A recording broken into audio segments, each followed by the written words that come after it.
We are live. Mariah's butts on the screen. Beautiful, ladies and gentlemen. Here we go. Another Wednesday afternoon for you, ladies and gentlemen, here at the RedHawk Recap. Let's pull our posture up, take a big breath, and let's let loose today, ladies and gentlemen. Beautiful day. Leave for Abu Dhabi tomorrow. Grab yourself a refreshment and have a fucking slurp of it. Okay, I feel like we got lots to talk about today, ladies and gentlemen. We're here with the great JX Soto and Mariah Morgan. This pod is sponsored by patreon.com/RedHawk Academy. Guys, there's so much shit on here. I was going through here the other day, and for years we've been posting content on Patreon. Content you've never seen before. Recipes, tons of MMA and fighting techniques and jiu-jitsu techniques, and I mean the list goes on and on. It was taking me forever to go through everything just because. So yeah, if you want to support the pod, check it out. Lots of extra content on there, and it helps out the pod a lot. And what do you got going on, JX? You guys could go to jxsoto.com. Site is down right now, like closed, but you could put your email and it'll notify you once I have stuff for sale. jxsoto.com, you said, huh? Yeah. And he comes out with some good stuff. A lot of my jiu-jitsu students wear the gi, wear the product stuff. I wear a lot of the gear too, and it's always just quality made stuff, nice designs. Get it while you can, ladies and gentlemen. What do you got, Mariah Morgan? All sorts of things. Other side of the mic. Other side. All sorts of things. She's got blonde hair. Yeah, well, we got a big trip coming up tomorrow. We leave at 9 a.m., go to LA, and then the LA flight doesn't leave till 4 p.m. So I'm like, holy fuck, I wish this fight was just in Vegas. Quick trip, 4 days, boom, boom, boom. But no, it's in the other side of the world. A lot of shit that goes into it too. The passport, the COVID test 48 hours before, a lot of bullshit. But once I get there, I'll be excited. I'm excited to get your passport. Yeah, Remember you didn't have it. I got the passport ready to go, so not sure what to expect. One thing that makes me excited about going is Sugar Sean's ready for this fight, so big opportunity, obviously, and then we'll go from there. I was looking online, the Extreme Couture people were talking about a troll too, who was talking online to this girl about how she's going to come and spar, and then the troll doesn't come out. Trolls on the internet, it's so funny. It's just like there's such pussies, especially if you're a troll. You're probably a white belt in jiu-jitsu with no experience, and it's just, if you know jiu-jitsu, a white belt with no experience, it's just crazy how easy they feel. Like it's like playing with a fucking child. And then these people who've never been in a physical altercation or maybe did some kung fu in the past, they think they're fucking really tight or they're really tough, and then they come in and then they realize like, holy shit. Like, this guy could kill me with fucking ease. So, the trolls out there, hopefully they can keep coming in the gym and we can keep getting some good content from that and go from there. Because do you think they just want attention? Or do you think that they actually think I think it could be both. It could be a little bit of it could be a slight touch of retardation. Or it could be they do want attention, that they want the person to reply, and then you reply, and they're like, oh, you replied, you finally replied. Yeah, I think a lot of it's probably attention, but some people are delusional because they watch it all the time, so they just think it, like fighters make it look easy. Mm-hmm. So they don't understand what it's actually like. Yeah, I think a lot of people are definitely delusional, or maybe the person's really strong, and they just think if I grab a hold of you and just squeeze, you can't do anything. But if you've never felt the power of jiu-jitsu and how easily someone can manipulate your body or get to your neck or get to one of your limbs, you really have no idea. And you definitely shouldn't be talking shit on the internet if that's the case. So a couple things, a lot of shit going on. I guess Shakira to spend 8 years in jail as a judge orders at the trial. Right now? 8 years for sexy Shakira. She's going to be in the pen. Really? I thought that was cleared already. Tax fraud allegations require Shakira to face up to 8 years in jail. The 45-year-old singer has been accused of not paying taxes in Spain between the years 2012 to 2014.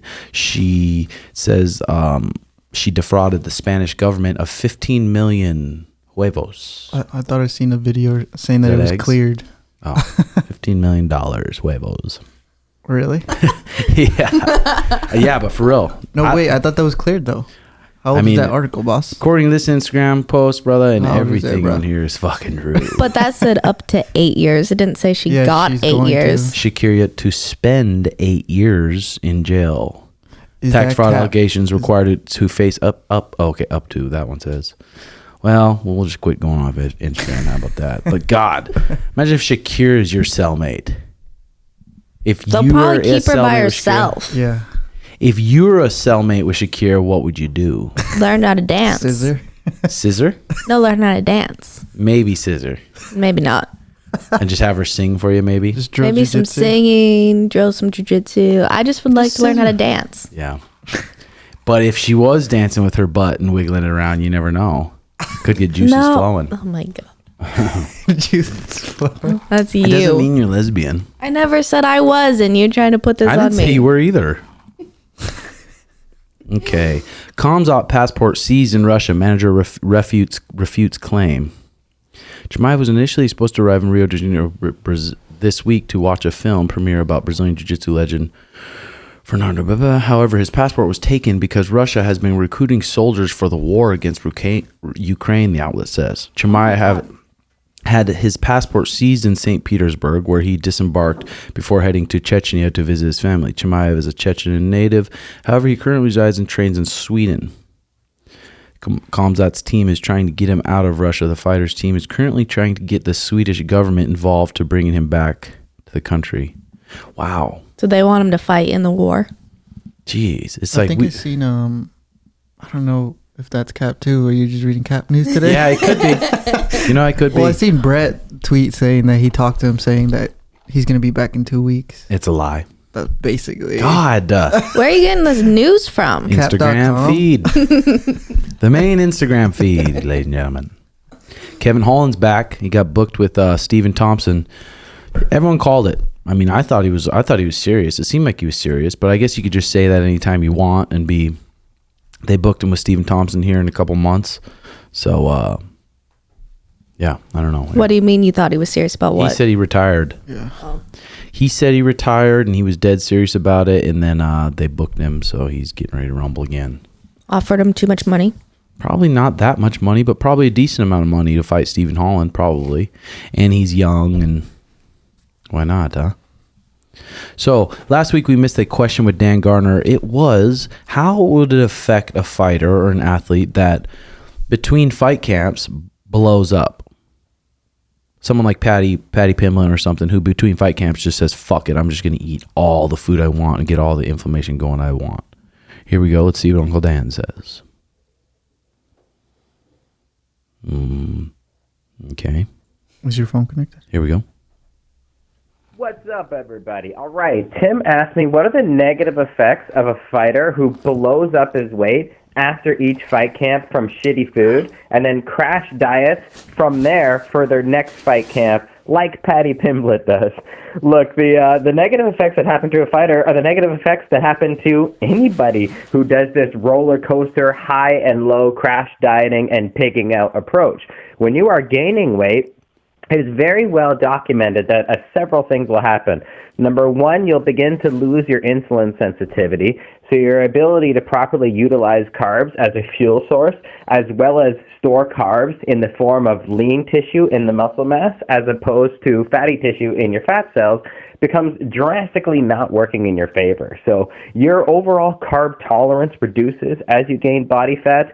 Also, there is an enzyme known as aromatase, which converts testosterone into estrogen, and that enzyme is located within the fat cells. So the more fat cells you have, the more aromatase you have. The more aromatase you have, the lower your testosterone is and the higher your estrogen is. This, among many other things to do with inflammation, adding weight, and beating up your joints. Like, for example, if you just add on 10 pounds, right? Well, the average person takes 5,000 steps per day, even on a lazy day. Well, 10 times 5,000 steps is an extra 50,000 pounds of unnecessary weight being placed on your ankles, knees, hips, and joints every single day, in addition to the estrogen, the loss of carb control, and the increase in inflammation. So there's a whole lot of negative outcomes that come with gaining weight, but then you have to lose weight, right? So then you have to get into a crash dieting state. Well, hypocalorism, when you are crash dieting, that also reduces testosterone because you have a very low total caloric intake, and your body is basically in preservation mode because you've gone from overfeeding to now overstarving. So your body reduces a lot of hormonal output in an effort to reduce your metabolism so that you don't crash diet. So you have a slower metabolism, you have less testosterone, and the more crash-like your diet is, the greater at risk you are of losing muscle mass along the way too.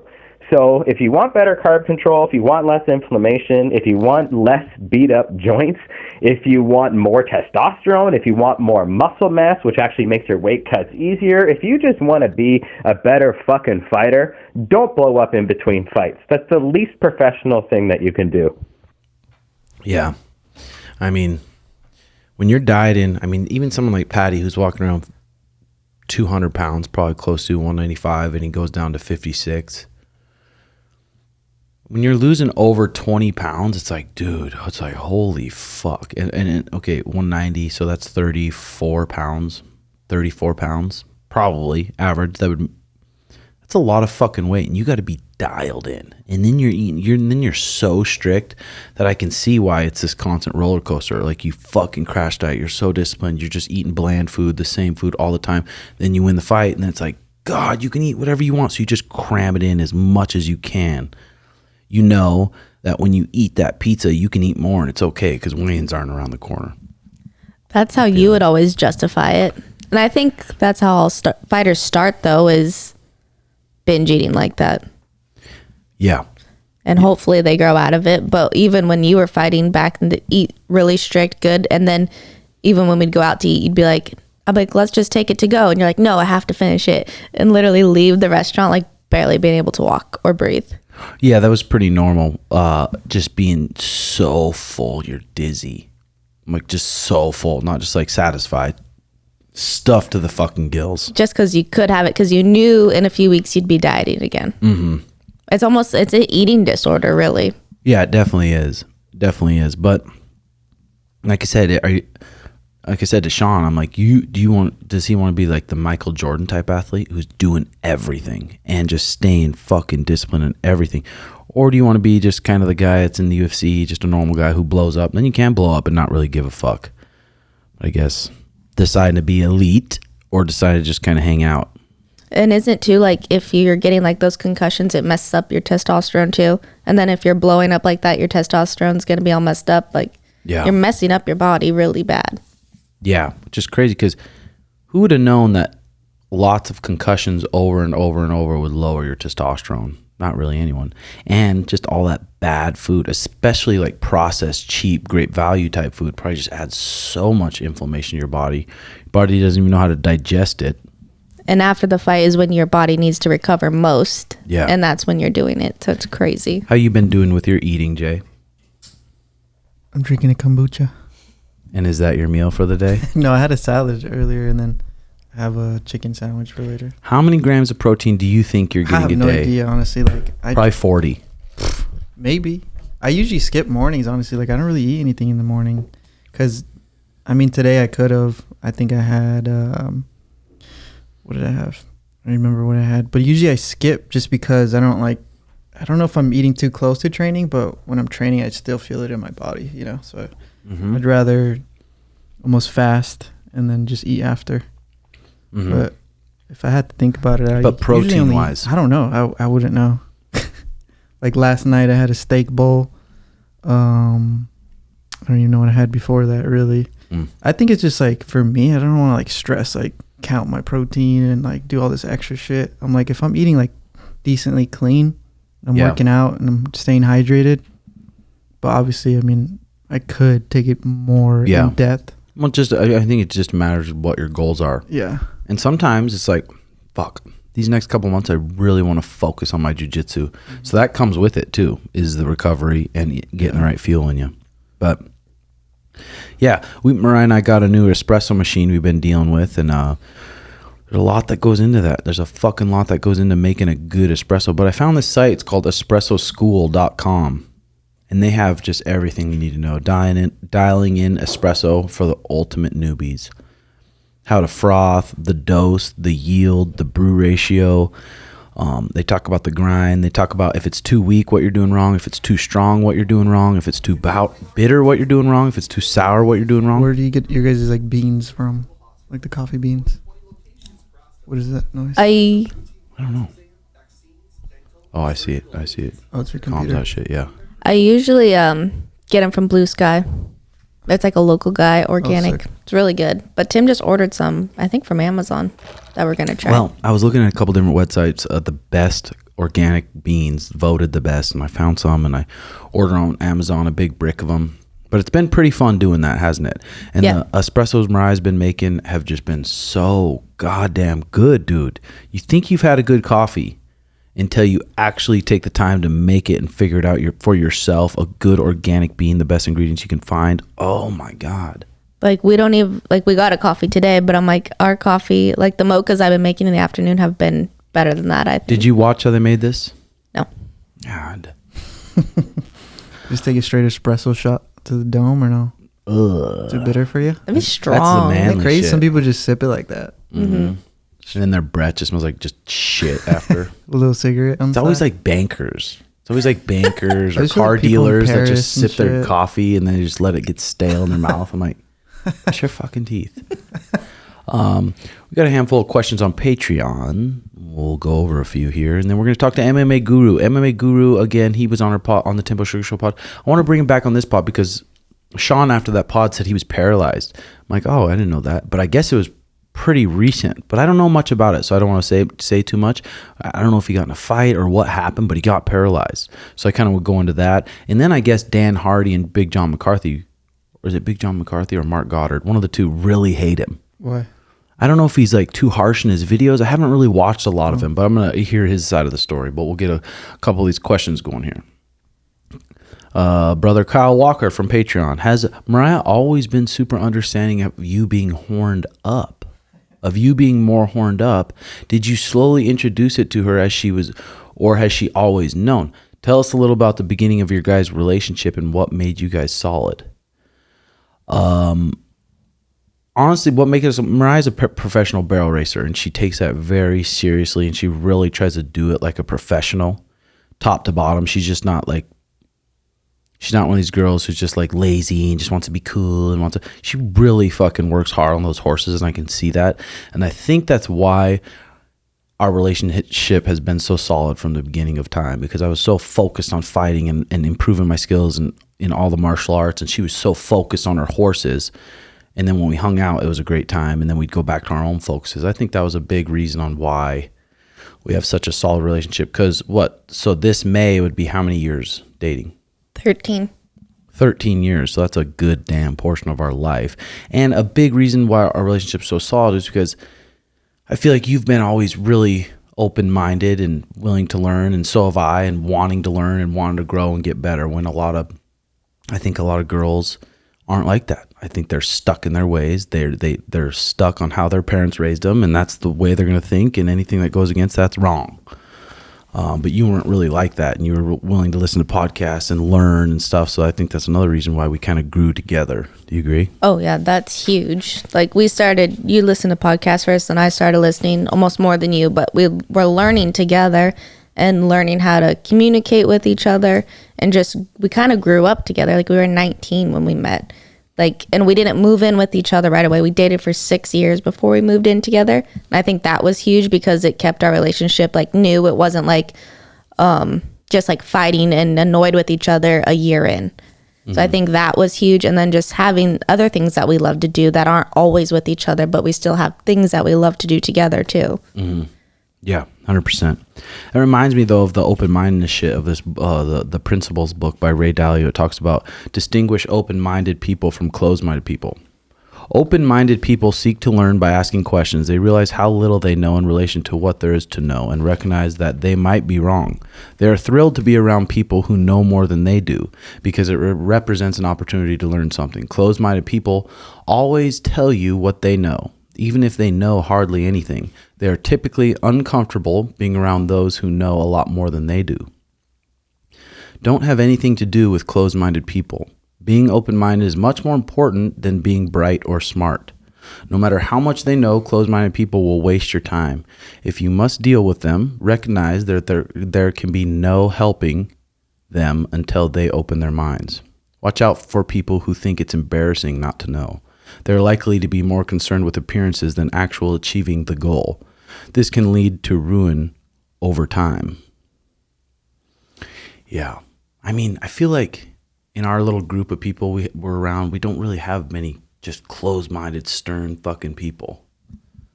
No, that's not who we hang out with, and that's not who we are. But it's easier to be like stuck in your way, or more old school too. But as you get older, people just get stuck in your way, and there becomes like everything's always changing. So there's always new ways to do things. So you have to work on keeping your mind open, and there's new way to do things, just not stay a certain way in anything, because there's always new ways of everything. I mean, especially in martial arts, like boxing and jiu-jitsu,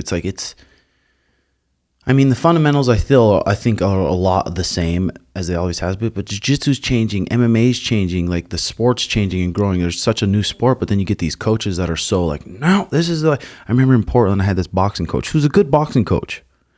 He was teaching good fighters, and he tried to tell me that the only way you throw your left hook is thumb pointed towards you. That's the way you throw your left hook. I'm like, I don't think so. I throw my left hook thumb up, and I've knocked people out that way. And I'm like, why would he say that? And then I go back, I'm like, I'm going to watch some Canelo fights. I watch Canelo fights, and Canelo's fucking hooking people in close, counterpunch with his thumb up, bum, bum, bum. I'm like, you're trying to tell me that and engrave that in my mind, and that's not the right way, but you're just old school and just kind of closed-minded. Or that's the way that has worked for him and his fighters, and that's his way. There's a million ways to do things. There's not one way to do things, and that way might not work for you, or it might be the right tool you need. So it's just keeping that open-mindedness to where like you could learn something from him, or he teaches you a bunch of things, but you don't have to take it all in. Yeah. I mean, I think that's important with any coach, because, I mean, there's no coaches that are going to be perfect. They're just perfect top to bottom. They don't do anything. Every coach is going to do something maybe that doesn't kind of rubs you the wrong way, but it's like, you gotta throw that out and then take what they give good. Yeah, you can learn something from everybody. Mm-hmm. Yeah. Be reasonable. Yeah, the good book. Again, I've talked about this book multiple times, but it just talks about communicating with people and being around closed-minded people and how important it is not to be around fucking closed-minded people.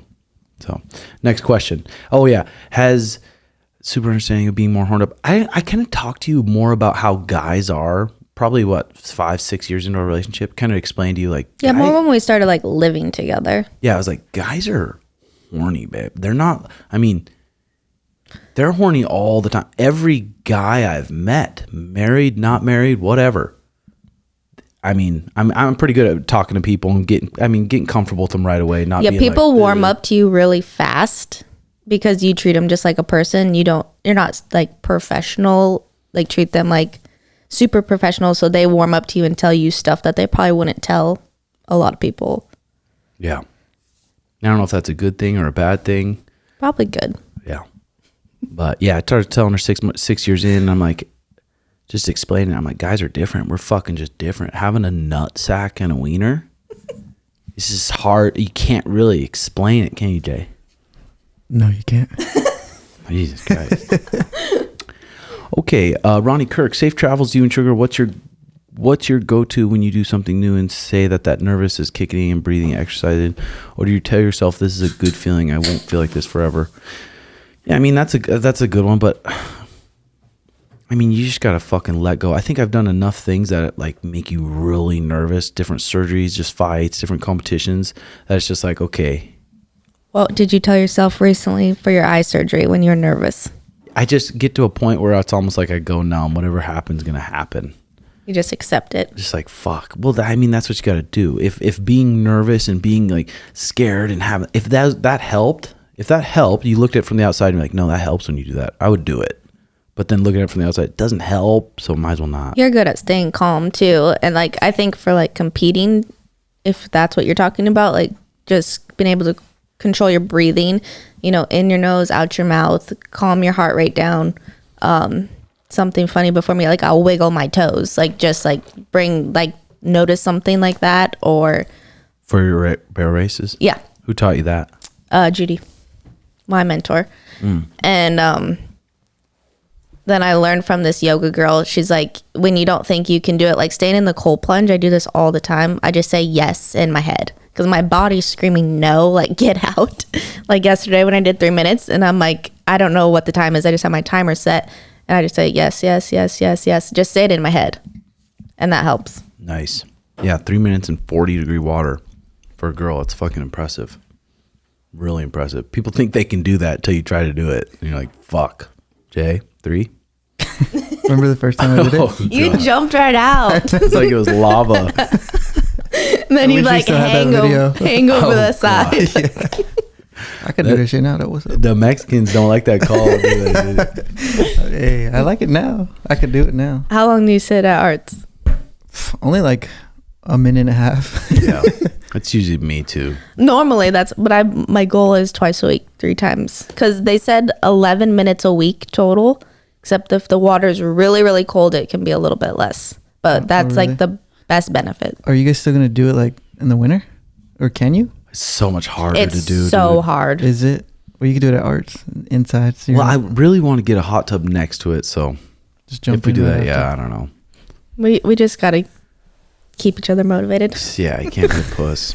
Gino Forte, what do you think if your coach may give you a blue belt? What I think is prematurely. Accept it and just work harder. Or is there any tips or just trust your coach's decision? That's a tough one, but if you're training at your coach's academy, you got to just trust him. Some people in jiu-jitsu move up quick. Some people are white belts way longer than others.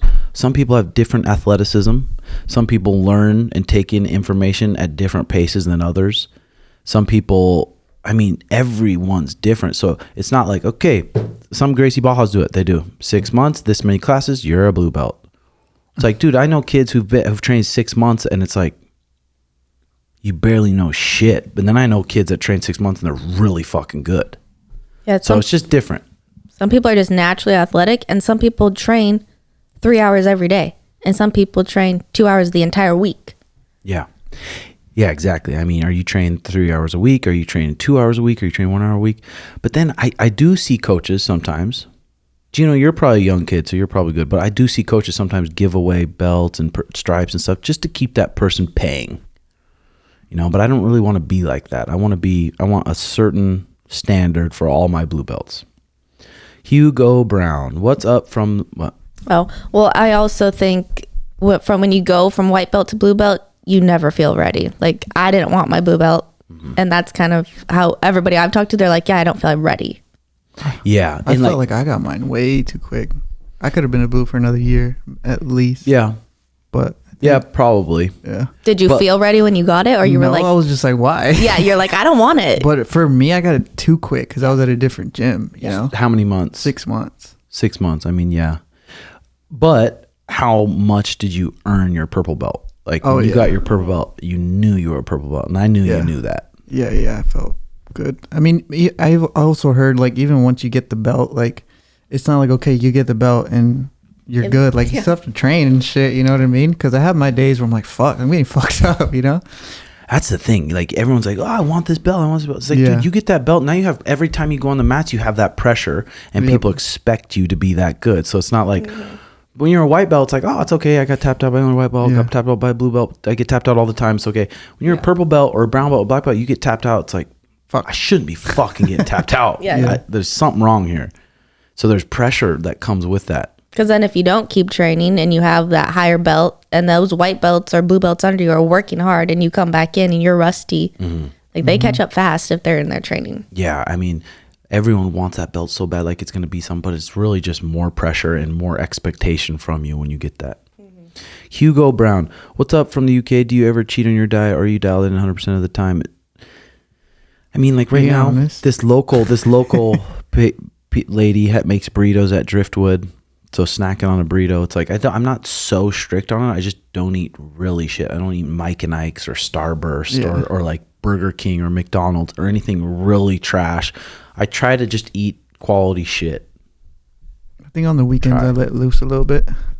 Yeah, After like especially a good week of training, you're like, fuck it. Yeah, well, especially someone like you should be housing the calories. I feel like. I feel guilty too when I eat that type of shit, but after like on the weekend, I'm like, all right. But if it's like better quality, even if it is like pizza or tacos, like you shouldn't feel bad. Like you're training hard. Yeah. I just don't feel like you should feel guilty. If you're putting in like fake pizza, frozen pizza that doesn't have real cheese on it, and you're going to make you sick, then that you don't do that. No, has inflammation put in your body. Yeah. Even though it's like pizza's not the best for you, but if you can find better quality. Yeah. It's true that. Yeah. Anything new you've added to your morning or night routine, any protocol you do throughout the day to keep you more grounded and feeling good? Honestly, it's been pretty much the same. There's nothing really new. Same shit I've always done. I've just done it for a long time. You've been going on lots of runs and walks lately. I mean, I haven't been able to train jiu-jitsu. I'm still in here coaching. My mind's still in it, so I feel like I'm still doing it, but I don't get to actually train and get that output, so I've been trying to get my workouts in the morning. And I have a metabolism that I can get fat really easy. So I'm just trying to keep my heart in shape, keep my body still in shape, so when I do come back, it's not such a long jaunt. And I think that's good for people to know, because I think when people get injured or sit out, like still watching videos or going into the gym and watching, or finding what you can do to keep your heart in shape or keep you a little bit active to keep your mind healthy. And when you come back, you won't be so out of shape. Yeah. I mean, I can't even say enough how much just studying jiu-jitsu helps. Like, pull up a video of any of the legends and just watch the video and maybe watch something different this time. Just watch one video and watch their feet, the whole round. Watch what their feet do, the whole jiu-jitsu match. Okay, after that, and then maybe watch what their shoulders and their head does, where their head goes in these certain situations. Watching the videos of whatever sport you want to get good at is so fucking important. So important to do that study. And when you get hurt, that's just the perfect time to just study more and more. At least study an hour a day of some videos. There's just so much good content out there. You should be studying something when you're hurt.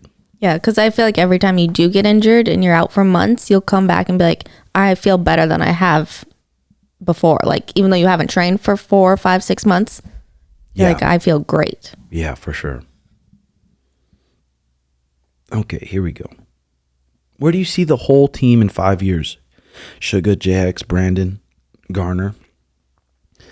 It's hard to say. It's just so hard to say because so many people come in your life, so many things happen that are unexpected. So I don't really like put a 5-year goal on it. I'm like, I want to just keep training my students. I want to keep putting out good content and having good ideas for good content and having good ideas to keep building my team and building my skills. Whatever happens, happens.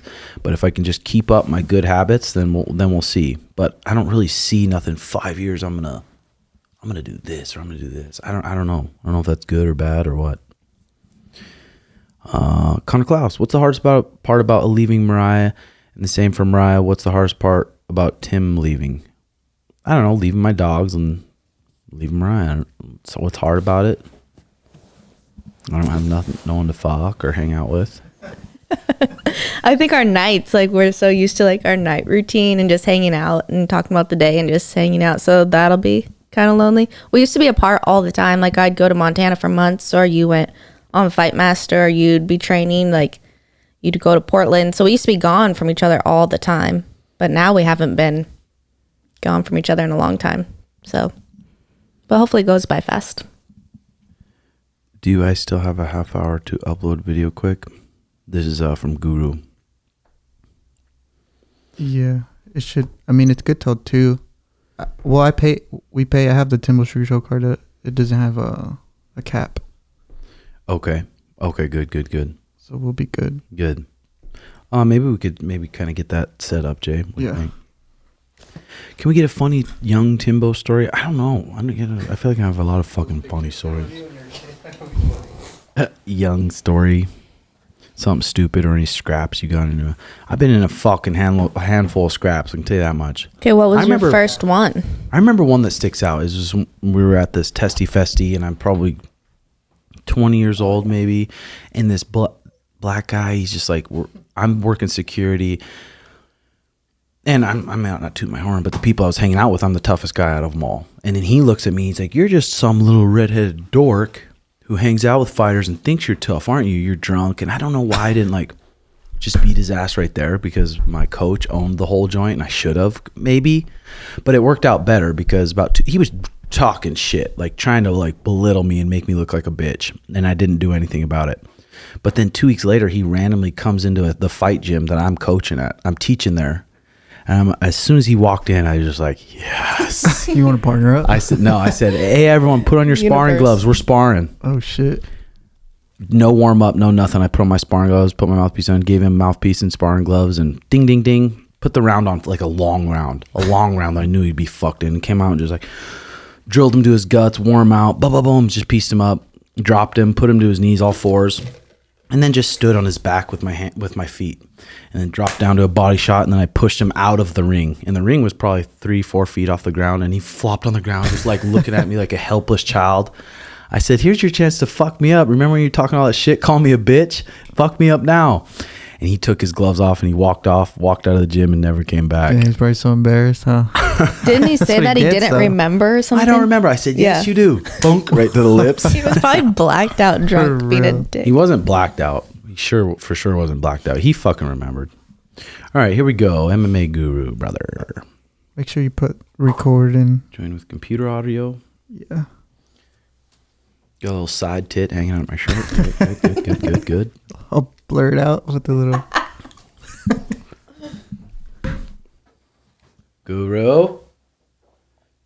Says he's connecting right now. What's up, cousin? Turn your camera on. What's up, cousin? What's up, fellow ginger? How are you feeling today? I'm feeling good. It said it started at 9. I'm going to be honest. It's very unprofessional behavior, Tim. Well, no. I told you 1:30, and JX sent me a Zoom link that said 1 to 2. Well, I was waiting here since 9, but it's all right. I uploaded a video about Kevin Holland and Stephen Thompson, which just got made. Oh, fuck yeah. So how you been? What'd you eat for breakfast this morning? I don't have breakfast. I don't typically have breakfast, to be honest with you. I'm on American hours, so breakfast is weird in the dark. So I didn't know about it. So you got fucked up recently and you got paralyzed? What? No, that's just not true. Well, yeah, explain it for me, because Sean said that you got paralyzed, and I'm like, what? I'm like, I had no clue about that. But then I don't know who said it, but it said it was some weird fight. Just clear it up for me. I'll clear everything up in a simple statement, okay? My fans are very autistic people. I think I need to mention, okay? Which is cool. There's like a large chromosome surplus amongst my fan base.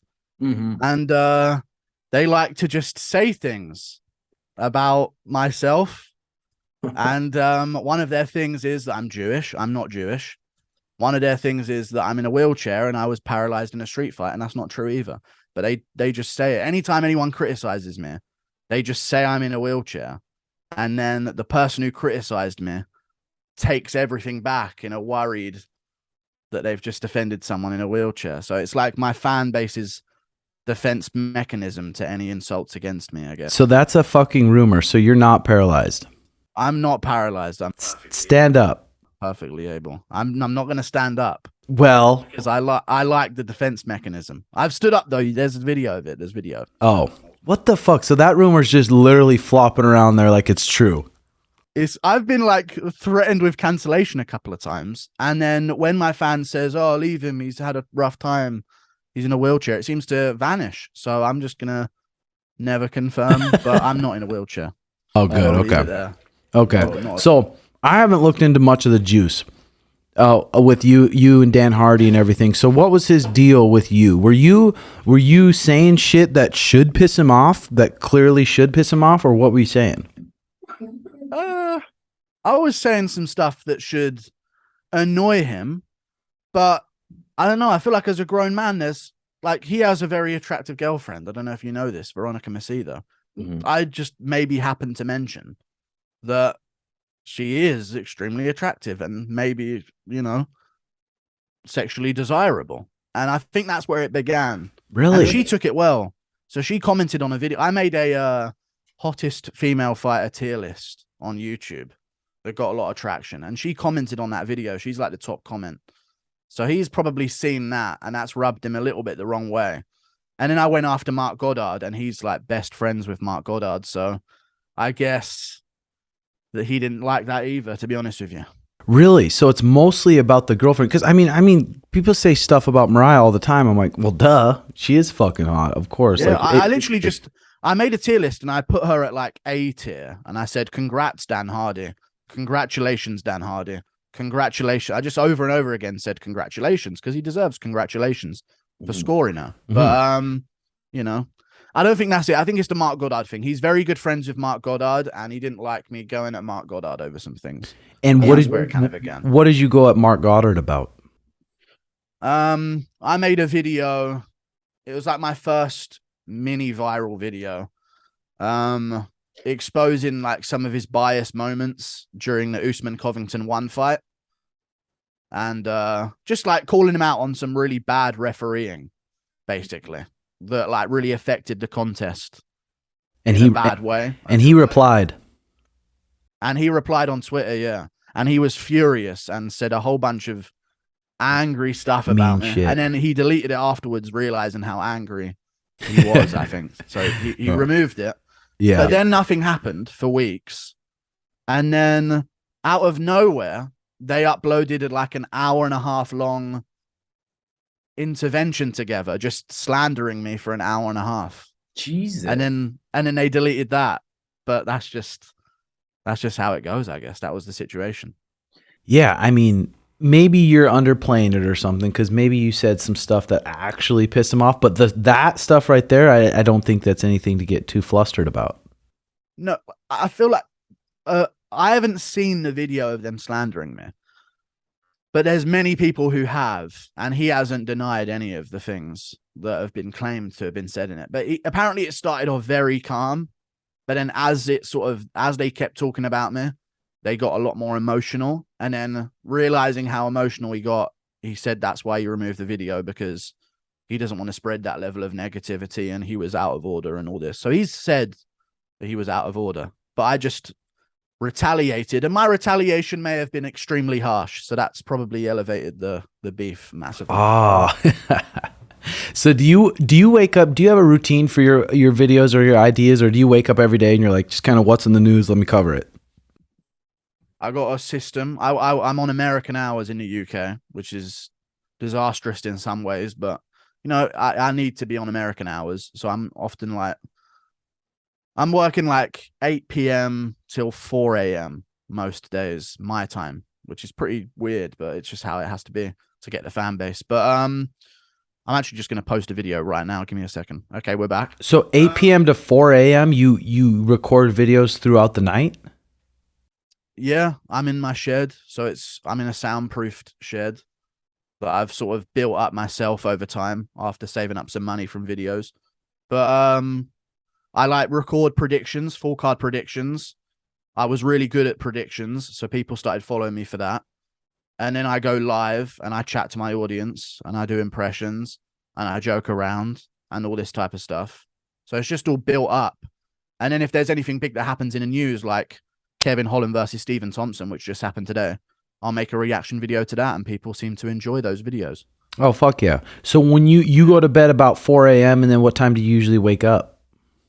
I usually wake up about, I stop this at like 4 a.m. and then I usually go to bed about 5, wake up around 2 p.m.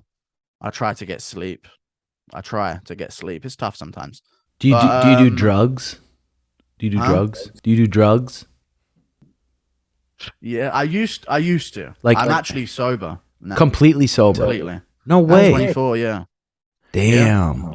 So I used to drink a lot when I was younger, because in the UK, legal drinking age is 18, which is basically 15, essentially, the way that works. So I used to drink a lot then, and I used to smoke a lot of weed, and then that's really stopped recently to focus on this. But I'll get back on him. Yeah. So what kind of made you think like, fuck, I just should not smoke weed, and you stopped? Well, I'm not against weed in any way. American weed is legal, good, clean weed. UK weed, a lot of people don't realize this in the UK, is disgusting, Just bunk. infected, terrible, laced with this, made in someone's bathroom in some terrible area. Like, people don't realize that. So it's not the same effect on your brain. I've tried American, and I've even been to Amsterdam a couple of times in my life, and it's just completely different, and people don't realize the difference. So I'm not smoking UK weed. Yeah. If I can get a good plug, then maybe I'll get back on. So do you have any like maybe workout routines? You go on walks, or do you do anything? Or are you going to start incorporating something like that? I do work out.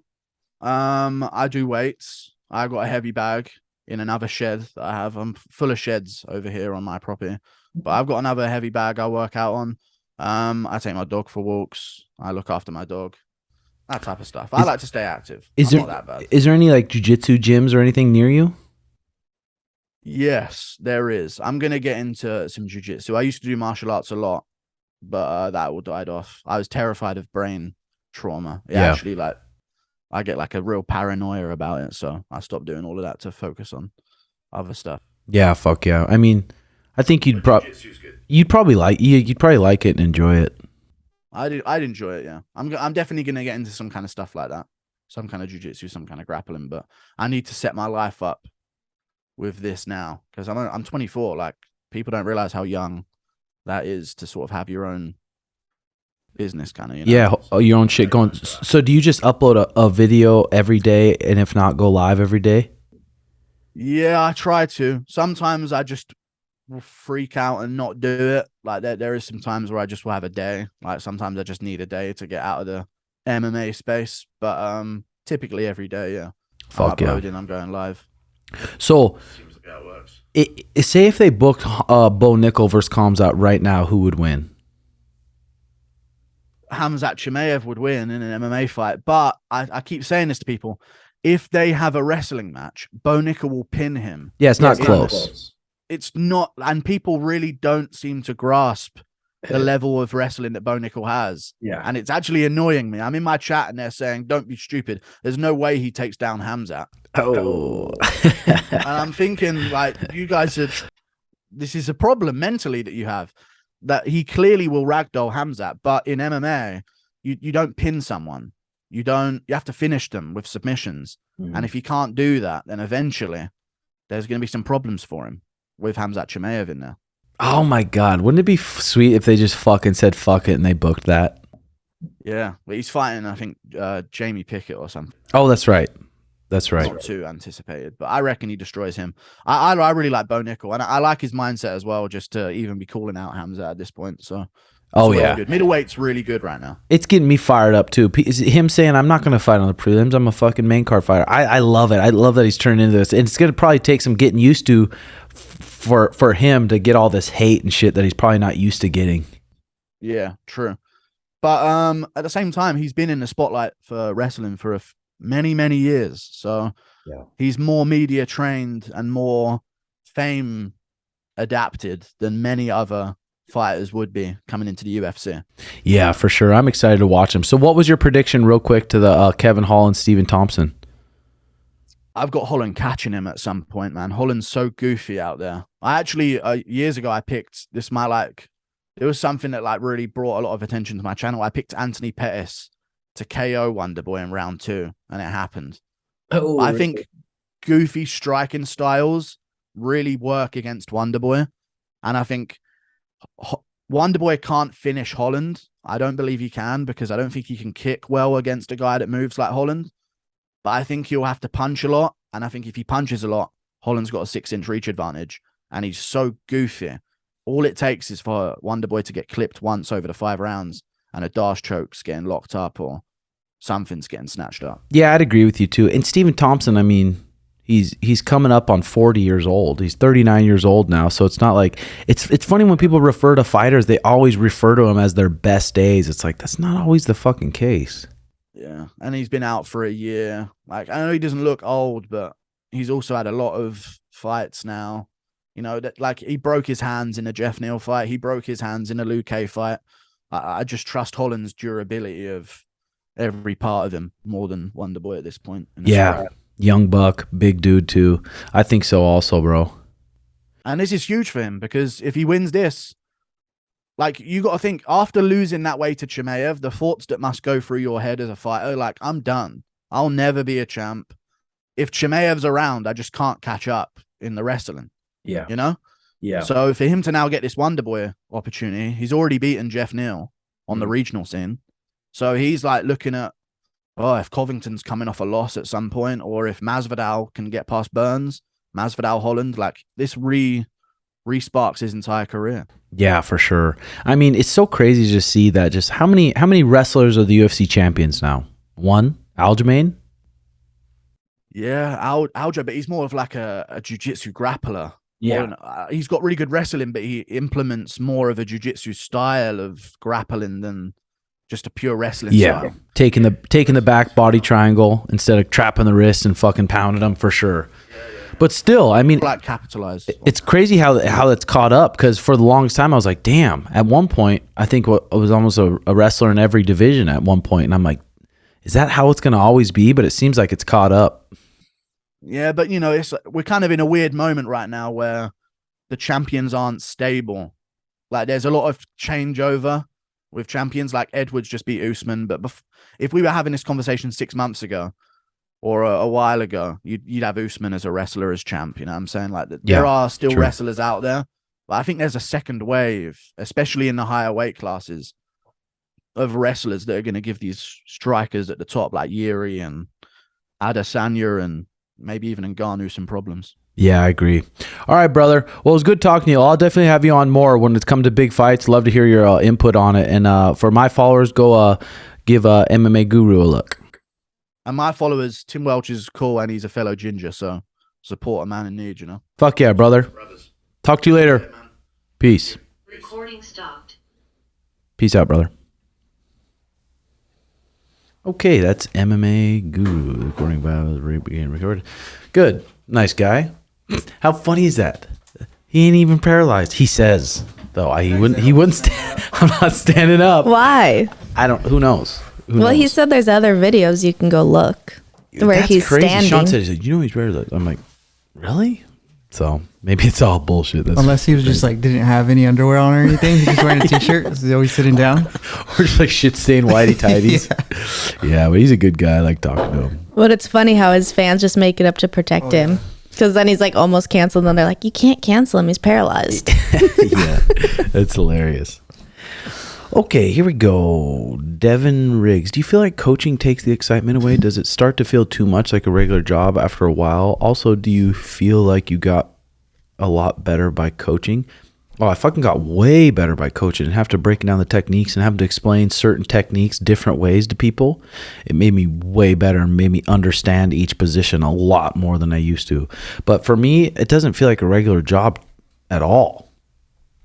Like, because I love jiu-jitsu so much and I have so many students that are all like my friends and I really like them as people, and I like teaching them jiu-jitsu and watch their confidence grow and then watch them go compete and win, or maybe not even compete but just learn jiu-jitsu and get good. And for fighting, I mean, it's the same. So no, coaching doesn't take the excitement away at all because I love the sport. Timbo, tell us your story, your first BJ. How long did you last and was it good? I would probably have to be senior year in high school. My first little suck job. I probably lasted a little bit just because I was so nervous, but I don't think it was that great. Yeah, no great story there. Pretty classic. So we got Sean Quirk. Would love to see an OG video of the walk our way, and will you ever see those again? Also, will we ever see those again? Also, will we be eating the same over there? Or will the UFC provide the foods you guys want? I don't know. Dude, I don't know. I'm going to this trip just fucking like Don't know what to expect. Don't know where we're staying. I don't even know how long the flight is. I'm just going to show up to the airport, get to the airport, and do what we got to do. OG weigh-in or walkouts? Not sure, brother. Big Ship. Is there anything you can see old Peter trying different in this fight compared to his others because of the matchup with Sean? Or do you expect the same little Terminator that we saw against Corey, Aljo, or Aldo? I mean, if he comes out and tries to do something completely different against Sean right now, I mean, Sean's his reaction time and everything's so good and he's so fucking springy right now. If he comes out and tries to do anything different, it's going to be bad for him because Sean's dialed right now. So if he comes out, he'll probably do the same thing against Corey, try to take his legs out early and try to just piece him up and try to get in range. I mean, he's 5'4". Sean's huge, so he's got to get in range. And I think he's a tough little shit where he's not going to be afraid to get in range. Where a lot of people are afraid to get close. They're afraid to close that distance. I feel like he's not going to be afraid to close that distance. He's almost going to disrespect it a little bit, just like, fuck it, just be with his grit. But that also could get him knocked out for sure. So it's gonna be sweet. It's going to be fucking sweet, dude. Tips on dealing with panic and anxiety? Fuck, dude, I don't know. Just get in some fucking cold water. Maybe hit a little XPT breathing routine and try to just chill out a little bit. Picture some shit really bad that hasn't happened to you and be like, wow, I'm lucky. And put it in perspective. Be king of the perspective. Yeah, I think a gratitude practice helps a lot with that. In, like, what would you say do you have one of those? A gratitude practice? Well, I feel like that 5-minute journal helped a ton. Like, first starting on how to, like, figure out how to do that, and it makes you grateful for, like, little tiny things and gives you little goals you want to accomplish each day. And then that, like, we don't do it anymore, but it kind of carries over to our life now still. Mm-hmm. And I think that's huge. Yeah. Jay, what about you when you're feeling a little bit anxiety and kind of like just panicky? Papa Xanax. I'm just kidding. No, I do the same thing in the morning. I always journal. It's like my I got it from this book. It's called The Artist's Way. And even like when you feel like you don't have anything to write about or whatever it is, just write it down. That always makes me feel way better when I journal. Nice. Or if you're feeling like overwhelmed, my mom always would say just chunk it down. Like, don't think you have to get it all done right now. Like, take it one step at a time, and that relieves like a bunch of anxiety when you have a ton to do. Yeah, chunking it down. You guys are good at that. Jared Fleddies, I've been thinking a lot about this fight. Are there keys to beating yawn, heavy fainting, heavy pressure, consistent body work, drawing? Dude, the key to this fight is literally fucking hit him and don't get hit. That's the key. Stay away from him, hit him, don't get hit. There's the keys. Boom. So we'll see if he can do it. Or is he going to Chael Sonnen him? Is he going to take him down and fucking put the body triangle on him and ride him out? We'll never know. Excited for the 22 when Suge gets the knockout. Also can't wait for the Patreon content, Tim. Yeah, I'm gonna put Patreon content. All the content behind the scenes, I'm gonna be throwing it up on page. So, Timbo, can you and Suge put together a basic intermittent striking video? We were gonna do that with like this Fanatics. I think it was BJJ Fanatics. We were gonna do a striking thing, but I was like, we're planning on doing it just ourselves and releasing it for the people to buy. All the striking tricks. Tips for getting mentally prepared for a competition a couple weeks out like you are now. Should you be 100% dialed in or loose so you don't burn yourself out? I mean, you can't. If you sit there, you take a car, turn that car on, and put it in your garage. What's going to happen? You're going to run out of fucking gas. You got to find times to shut your mind off. And you got to find times to be prepared. Be dialed. Think about it. But if you think about it all day, every day, like people think you should, it's like, no, you can't do that. You just can't. Okay, been training BJJ but had to move away due to college. Tips on training with bigger guys. My new gym is filled with absolute giants while I'm scrawny as fuck. Did Sugar have any similar problems when he started at that? Yeah. I mean, when you're a small guy, you're going to have to go with big guys. When you're really small, you're going to have to go with big guys. But dude, like I said, count your wins differently. Maybe I'm going with this big guy. Oh, he tapped me out 5 times. Just be like, okay, I'm going to see how long I can maintain my guard with this guy. See if I can maintain my guard for a minute. Okay, I maintain my guard for a minute. I maintain my guard for the whole round. Well, then you won the match. Try to maintain your guard instead of just trying to throw up a submission right away. Now you're getting smashed in side control because you tried to submit him right away. What do you think, Jay? Rolling with someone bigger. You've always told me, and Clay Carpenter, he's always told me, because I always ask like the smaller guys that are like about my size the same question, but they're like obviously black belts, and they always say stay on top and use your speed as an advantage and just know when to move, I guess, you know, like if it's like a 5-minute round, then maybe for those 2-3 minutes I'm not like going crazy with my energy. I'm just like kind of keeping a good base, good foundation, not getting swept. And then once I get to 2 1-minute mark, and then I just put the pace on them, and hopefully I get a pass, take their back. A little more speed and stuff. But yeah, staying on top's a big one. If you're small and you get on top of a guy, your whole focus there should be, I'm going to stay on top of this guy. I'm going to stay on top of this guy. I don't want to be underneath someone that's way fucking bigger than me. I'm going to try to stay on top to him, pass the guard, try to maybe force them to turtle, and then take their backs. Yeah, because even on big guys, when you try to throw up submissions, like a triangle armbar, they always are going to stack you or just lift you. Yeah. So I try not to really throw stuff off my back on bigger guys unless they're just like super giving it to me. Yeah. Arm drags. Yeah, something. Omoplatas. Well, and I think like it sucks, but in the long run, your technique's going to end up being even better from that. Yeah. Yeah, 100%. And I learned that when I was a purple belt training with Taquino. I'm like, he's small. He's not a big guy. And at the time, we had groups, probably about 5 black belts, big guys, over 200 pounds, bigger than me. And I'd watch him, and it's like he was never avoiding those rounds. He would take every big dude, the best dudes, and go with them 10-minute rounds, because we were doing 10-minute rounds back then in comp training. And he'd go with them, and he'd beat them all. So I'm like, damn, there's just, no matter what, I try to take that from him. No matter how good the person is, how big the guy is, I'm just going to go with him. I'm going to go with him. I'm going to go with him. I'm going to go with him. I'm just going to prove my jiu-jitsu is good. Tatum, yo, can you go over your opinions on caffeine intake as a whole? I'm highly addicted to caffeine. Love the sugar-free monsters, Red Bulls, but I understand they aren't good for you. On the other hand, a lot of healthier options like kombuchas and teas have a lot of sugar in them. What are your thoughts? I probably do 200 milligrams of caffeine a day, espresso in the morning, and then maybe a little one from 12 to 1. I try not to abuse it. If I abuse it, I feel too geeked. How much you do a day, Jay? I usually do a coffee in the morning and then like a tea, but I've always taken consideration when you guys say just don't drink past like a certain time. So I try not to drink it past like 3, like 4 is the latest I'll drink it. Even that's kind of late. But I just not try to drink it super late, but I kind of know my intake, like, because if I do this and then I do something else, like I'll feel weird, like super jittery. Just kind of know your cap, I guess. You're kind of the same as me, Mariah. About the same amount as caffeine. Yeah. There's nothing worse than going to bed and just like being wired. Yeah. And you're just there. You're just wired. It's like midnight. It's 1 p.m. and you're just sitting there wide awake. It's like, fuck. Well, we did that, I think, last week. You're like, let's just share a coffee. And I'm like, it's already like 4:30. I'm like, it's too late because I try to stop at 2. And he's like, we'll just share it. It'll be fine. We both slept horrible. Yeah.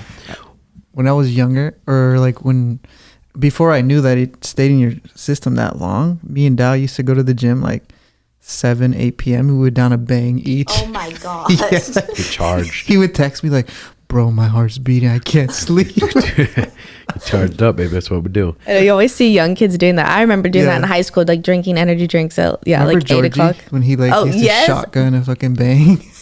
It's like 7 that night. What did you learn about oat milk, Mariah? About oat milk and how I've heard it from a couple people now that it's just not good for you. Oh, they were saying like the lectins and stuff in like milk alternatives are not good for you at all. And then the guy said, well, what do you want to do if you want to make a horse or a cow fat? You feed them oats. So I was like, oh, yeah. So oat milk's really fattening, and then it has like the lectins and stuff in it. So they said if you're going to do a milk alternative, it's unsweetened coconut milk. I wonder if that froth or mixes with espresso is good as oat milk. It's because crazy. the baristas are the one who Go say ahead. oat milk mix is best with espresso. Yeah, it's crazy how like the coffee shop for a minute they were pushing oat. Remember, like they're like, kind of. They were recommending. I think it's it. cheaper. Is it? No way. I think so, because milk's pretty expensive. Yeah, so it's Do like raw milk, G. I know we're gonna do raw milk. Well, we got some that's just organic, grass fed. What was it, 2% or whole milk? It was whole milk. It was really good. Really good. And usually I don't like milk at all, but it was actually really good. I've never had issues with dairy. I've always been good with it, unless it's ice cream. Then I sleep talk, sleep walk, sleep jack off, the whole 9 yards. Has he ever sleptwalk with you, Mariah? Oh, yeah. Really? Yeah. He used to sleepwalk quite a bit, like when we night. first started. He was actually sleep talking like 2 nights ago. Oh, really? He sleep talks. If we do a lot of dairy before bed, he'll definitely sleep talk. He hasn't slept walk in a long time, but when we first started dating, he How was would. that? Did you slap him when you wake him up or no? She just lets me do my thing. And he just like was walking into like the TV, said some very inappropriate things. Did he really? And then came back to bed. What I were you cannot saying, say G? it. I don't know, G. Can't say it. Dark. Okay, Bucci's G. Ass or titties? I'm into them both. I mean, some girls with flat tits, I mean, it's still hot for some reason. Just small tits, I'm like, it's still sexy. And some girls with big old bags, just saggers. Big bags. Sometimes I just you always think, how is I gonna look when they're older? That's always my I don't thought, think that, bro. I think of how it's gonna look when I'm pounding missionary. So yeah, a good set of fat tits, some flat tits. I mean, tits are tits. I like them. They're good. Butt, nice little butt. I mean, ass or titties. I can't. He's not pick one too or the other. picky. Yeah, let's just put it that way. I'm not too picky. Solly 710. How fun was the training camp compared to others? I feel like you guys were dialed in for a good 12 weeks preparing for the number one guy in the world. Wanted to know what it felt different about the intensity and energy of this fight camp compared to others. Also, Tim, you were looking good, dude. I hope you get told that at least once a day. So I appreciate that, brother. What felt different? Dude, it's just such a huge fight. I don't know how many times this has happened. I remember... Who was it that came into the UFC and got a title shot? I think their first fight, like short notice. It was the week of. It was versus TJ Dillashaw. I forgot who it was, but I don't think this has happened other than that. The number 12. Is Sean 12 now? Because Jose retired. He's 12. 12 versus number 1. And just everyone's saying he's going to lose. And then just everyone's saying, this guy's too much for him. This guy's too tough for him. It's like, how old is Peter Yan? I think he's fairly close to the same as Sean. 28 or 27. 29 maybe at the oldest. I think he's like a year older. Yeah, Peter Yan is 1993. So he's 29. Yeah, to 29, so he's a young bucks. It's like, dude, has Peter really gone through that much more tough shit? I mean, the little fucker's durable. He is durable, I think. But God, I rewatched, and it's not really comparing Thomas Almeida to Peter Yan, but Thomas Almeida is a very good striker. Peter's going to be, like I said, less scared to engage, I feel like. But Thomas Almeida's taller. He's pretty orthodox guy, Muay Thai guy, and he just, like, Sean made him look stupid. You watch that fight, you're like, holy fuck. He made him look terrible. And Peter, they say he's 5'7". There's no way he's 5'7". He's really short. It's like, I don't know. I'm pumped about the fight, but it's such a big fight that I'm like, damn, this is a huge fucking deal. Because Sean beats this kid, everything changes. Literally, you win the next 3 fights, everything changes big time. Like, you're on a whole nother level. But I think you almost like can't think about that. Yeah. Like just treat it like a normal fight. Yeah, and that's the thing. As soon, no matter, okay, the guy's number 1, blah, blah, blah. The numbers don't mean shit. He's just a little human. And Sean's a human too. They're going to go in there and they're going to match up. As soon as the cage closes, though, it's just like, it's the same shit all the time. Being in the moment and letting it ride. So, has much changed? Not really, but we're definitely more dialed this fight. Definitely did more sparring, so his timing's sharp and ready to go for Peter Yanner. How do you actually say his name? Piotr. It's Peener. Peener? No, it's PTR. I think it's Piotr or some weird shit. I think it's Weird to PTR us. right here on Wikipedia. I know, but how do you say it? She's asking. Petrie. Peter. Petrie. You don't know how to say his Oh, name. Piotr. Yeah. That's what Jay said. Pyotr. Okay. So, So his name's not It's Peter. funny though because everybody calls him Peter. yeah. Americans are just so rude. I know. All right, ladies and gentlemen. That was a good pod. So, See you when you get back, man. We are going to be on. I hope I'm going to be able to upload one next week, and then the week after fight week, we'll see. We possibly might be getting Andrew Tate on the Timbo Sugar Show. I don't know. That'd be sick. Who fucking knows, honestly. But hope you guys... What the hell? Subscribe. Comment, like, share. Right? Yeah. Oh, will you turn on the sound for my phone? Go ahead.